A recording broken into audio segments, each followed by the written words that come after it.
Hai, terima kasih udah nonton video ini. Kali ini kita akan membahas Museum Benteng Vredenburg dan agresi militer Belanda 2. Tonton sampai akhir ya.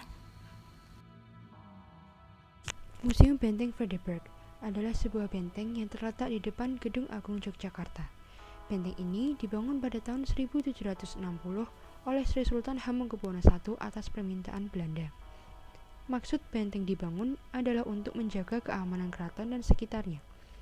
Akan tetapi, di balik itu, maksud Belanda yang sesungguhnya ialah memudahkan dan mengontrol segala perkembangan yang terjadi di dalam keraton. Tahun 1992 hingga kini, secara resmi Benteng Vredenburg menjadi museum khusus perjuangan nasional dengan nama Museum Benteng Vredenburg Yogyakarta. Museum ini menyajikan koleksi-koleksi sebagai berikut. Yang pertama, koleksi bangunan. Yang kedua, koleksi realia.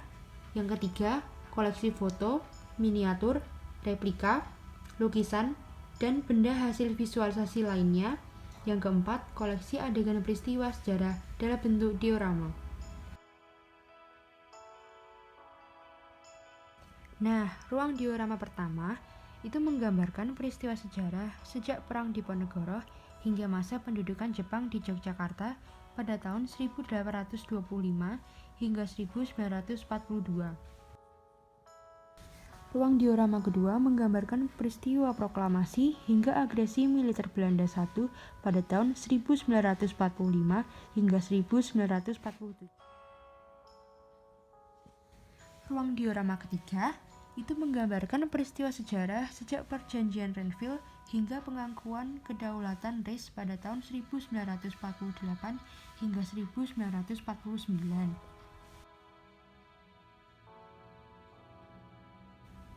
Sedangkan ruang diorama keempat menggambarkan peristiwa sejarah periode Negara Kesatuan Republik Indonesia hingga masa Orde Baru tahun 1950 hingga tahun 1974. Sekarang kita lanjut ke agresi militer Belanda 2 yuk. Latar belakang agresi militer Belanda II. Agresi militer Belanda II dilatar belakangi oleh ketidakpuasan Belanda terhadap perjanjian Renville yang telah disepakati. Berikut adalah isi perjanjian Renville. Pertama, Belanda masih berdaulat atas seluruh Indonesia sampai kedaulatan diserahkan kepada Republik Indonesia Serikat yang wajib segera dibentuk. Kedua, Republik Indonesia Serikat mempunyai kedudukan yang sejajar dengan negeri Belanda dalam Uni Indonesia Belanda. Yang ketiga, Republik Indonesia menjadi sebuah bagian negara dari Republik Indonesia Serikat. Yang keempat, pasukan dari Republik Indonesia yang terdapat di daerah penduduk harus ditarik masuk ke daerah Republik Indonesia.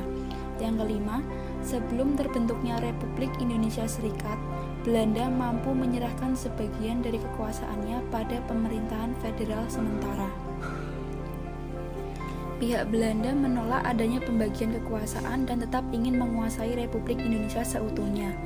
Serangan agresi militer Belanda II bermula pada 19 Desember 1948 dengan menyerang kota Yogyakarta yang pada saat itu merupakan ibu kota negara Republik Indonesia. Selain itu, Belanda juga menangkap tokoh nasional Republik Indonesia seperti Insinyur Soekarno, Muhammad Hatta, Sultan Syahrir, Agus Salim, Muhammad Rum, dan A.G. Pringgodikdo. Kronologi agresi militer kedua. Pada tanggal 18 Desember 1948 pukul 23.30 siaran radio antara dari Jakarta menyebutkan bahwa besok paginya Wakil Tinggi Mahkota dari Belanda, Dr. Bell, akan menyampaikan pidato yang penting. Sementara itu, Jenderal Spoor yang telah berbulan-bulan mempersiapkan rencana pemusnahan TNI memberikan instruksi kepada seluruh tentara Belanda di Jawa dan Sumatera untuk memulai penyerangan terhadap kubu Republik. Tanggal 19 Desember 1948, pukul 6.45, penyerangan terhadap ibu kota Republik diawali dengan pengeboman atas lapangan terbang Maguwo. Serangan terhadap kota Yogyakarta juga dimulai dengan pengeboman serta menerjunkan pasukan payung di kota daerah-daerah lain di Jawa. Kemudian di hari yang sama pada tanggal 19 Desember 1948 pukul 8 pagi, segera setelah mendengar berita bahwa tentara Belanda telah memulai serangannya, Panglima Besar Sudirman mengeluarkan perintah kilat yang dibacakan di radio dan menghasilkan keputusan darurat sebagai berikut. Pertama, melalui radiogram, pemerintah Republik Indonesia memberi mandat kepada Syarifuddin Prawira Negara untuk membentuk Perintah Darurat Republik Indonesia atau yang disingkat PDRI di Sumatera. Kemudian yang kedua, Presiden dan Wakil Presiden Republik Indonesia tetap tinggal di dalam kota dengan resiko ditangkap Belanda agar dekat dengan KTN. Terakhir, pimpinan TNI Jenderal Sudirman keluar kota untuk melancarkan perang gerilya. Pada 21 Desember 1948, keempat menteri yaitu Dr. Sukiman, Mr. Kasimo, Supeno, dan Mr. Susanto mengadakan rapat dan hasilnya disampaikan kepada seluruh gubernur militer 1, 2, dan 3, seluruh gubernur sipil, dan residen di Jawa bahwa pemerintah pusat diserahkan kepada 3 orang menteri, yaitu Menteri Dalam Negeri, Menteri Kehakiman, dan Menteri Perhubungan. Tanggal 22 Desember 1948 pukul 7, Kolonel DRA Van Langen memerintahkan para pemimpin republik untuk berangkat ke Pelabuhan Udara Yogyakarta untuk diterbangkan tanpa tujuan yang jelas. Para pemimpin diasingkan ke Pulau Bangka, akan tetapi rombongan Presiden Soekarno, Sultan Syahrir, dan Menteri Luar Negeri Haji Agus Salim terus diterbangkan lagi menuju Medan, Sumatera Utara untuk kemudian diasingkan ke Brastagi dan Parapat.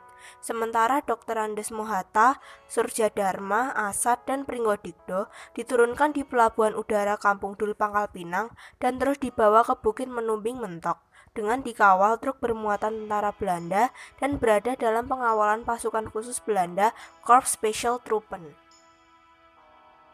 Tujuan agresi militer Belanda II. Pertama, Belanda ingin menghancurkan kedaulatan Republik Indonesia dan menguasai kembali seluruh wilayah Republik Indonesia seperti dahulu kala. Kedua, menghancurkan republik yang merupakan suatu kesatuan sistem ketatanegaraan.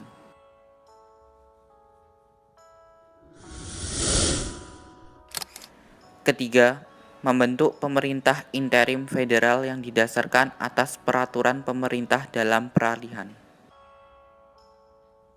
Keempat, wakil-wakil dari daerah-daerah federal dan unsur-unsur yang kooperatif dan moderat dari bekas republik harus ikut ambil bagian dalam PIF tanpa mewakili bekas republik.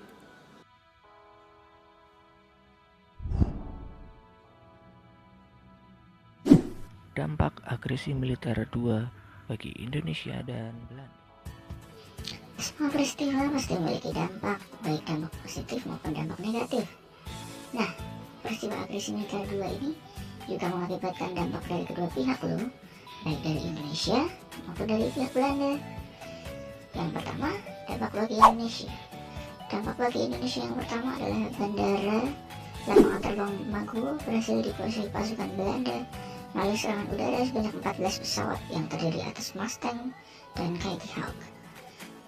Dampak yang kedua, serangan di Bandara Magu mengakibatkan korban tewas di pihak TNI sebanyak 128 pasukan.